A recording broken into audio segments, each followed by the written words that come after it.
Did you know that Cabo Verde had no inhabitant all the way to the 15th century? It was actually first inhabited by Portuguese. Cabo Verde is an archipelago of islands. It's actually made of 10 islands and 5 islets, very small islands. Its capital is called Praia, and it's on Santiago Island, which is the largest island in size and in population. Cabo Verde only has around 500,000 of people living there. There's more Cabo Verdeans living outside of the country than in the country. Many have emigrated to the United States, to Europe, to other African countries, and to South America. It is located in the west coast of Africa, west to Senegal in the Atlantic Ocean. Cabo Verde is actually one of the most sought after vacation destinations in the world. It is the perfect destination for water sport lovers. Indeed, Sal and Boa Vista, two of the islands, are perfect for kite surfing, windsurfing, sailing, and scuba diving. And you can also take classes with the local guides and teachers. As I said at the beginning, the islands were inhabited all the way to the 15th century when they were colonized by the Portuguese in 1456 exactly. They lived there and started trading slaves. Cabo Verde was a main port in the transatlantic slave. That is how many Africans started living there. They were actually first moved there to be transported to the United States, Brazil, and many other places, but then many of them stayed and lived on the island.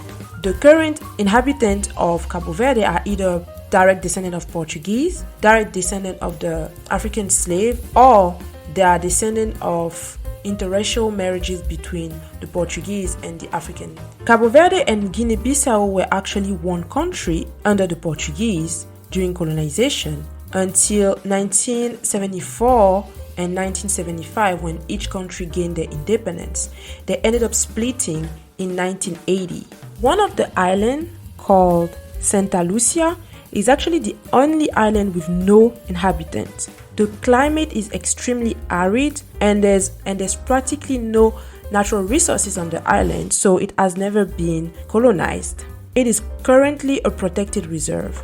Outside of its beautiful beaches attracting tourists all throughout the years, Cabo Verde is also a perfect sighting sea for whales, since the Boa Vista's water, which is one of the islands, are breeding ground for whales. Also, it is the third largest nesting site for turtle.